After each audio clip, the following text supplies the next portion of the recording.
Welcome to the Fear and Greed Business Interview. I'm Sean Aylmer. There's a severe disconnect between employers and employees on AI and the role that artificial intelligence will play in the workforce. This is a global trend, but the disconnect is even wider in Australia. Microsoft's latest Work Trend Index surveyed 31,000 workers across 31 countries, gauging attitudes to AI and just how well leaders are preparing their workforce for working with it.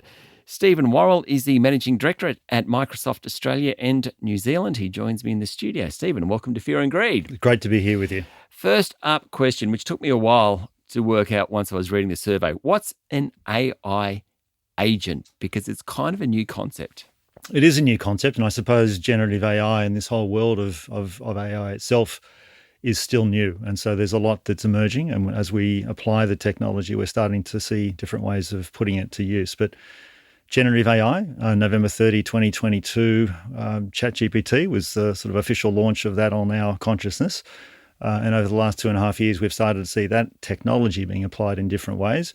And now, today, as agents, which simply put are different aspects of generative AI applied to processes inside an organization that you might put to use to lower costs, to improve the service delivery in a call center, for argument's sake, in a bank, in a telco. So it's like a digital employee almost. Very much like that. And so that's what we saw through the survey was the real value in this wave.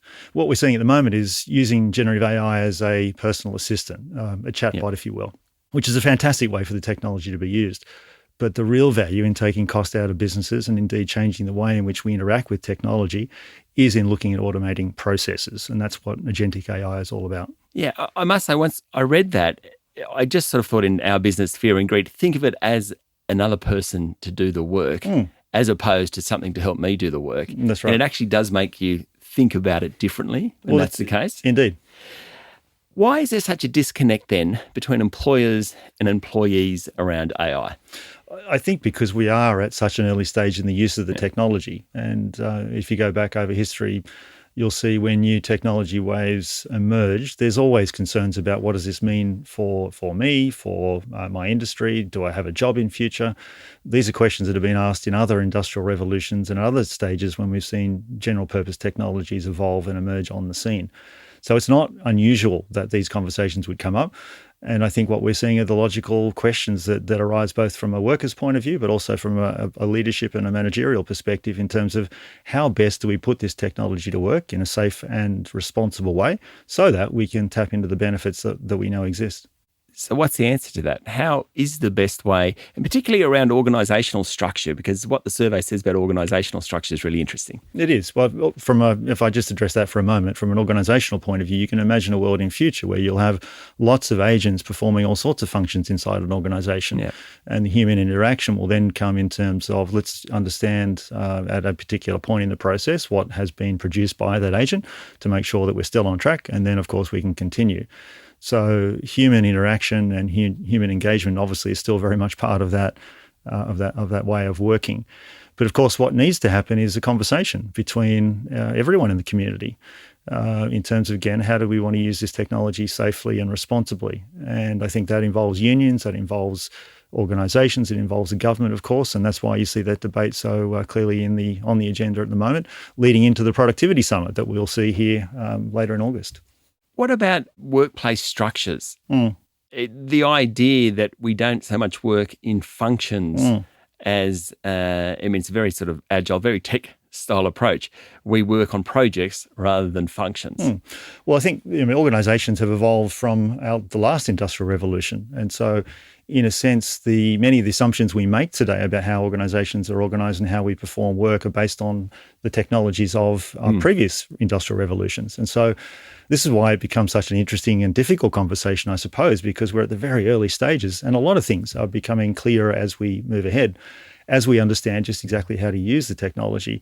Of course, organisational structures will evolve as well as we start to appreciate how we might implement agentic AI and the sorts of processes that lend themselves to the use of technology, because there'll be other places where the technology won't be as relevant or as applicable. It sounds to me that it's going to be a real challenge for management to actually work out how to use AI in a way that actually means the resources are being used more efficiently, and let alone more efficiently within the organisation? I think it's a challenge today already, Sean, in terms of productivity as a nation. We're at decade low levels at an economic level for Australia, and obviously we're not alone. There are many countries that are struggling as well. And every organisation in our economy is trying to find ways to be more efficient and effective. The survey that you started with also tells us that 80% of respondents report a capacity gap. That is, they don't have enough time or energy to do the things they need to do today. And so it doesn't take too long to look around any organisation to see the many, many ways in which things could be better.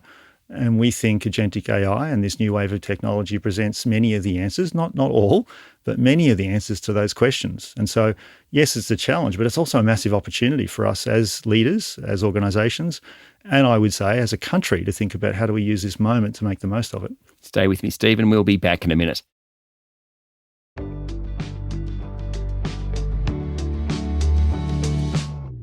My guest this morning is Stephen Worrall, Managing Director at Microsoft Australia and New Zealand. Just before the break, you talked about how we as a country can use it.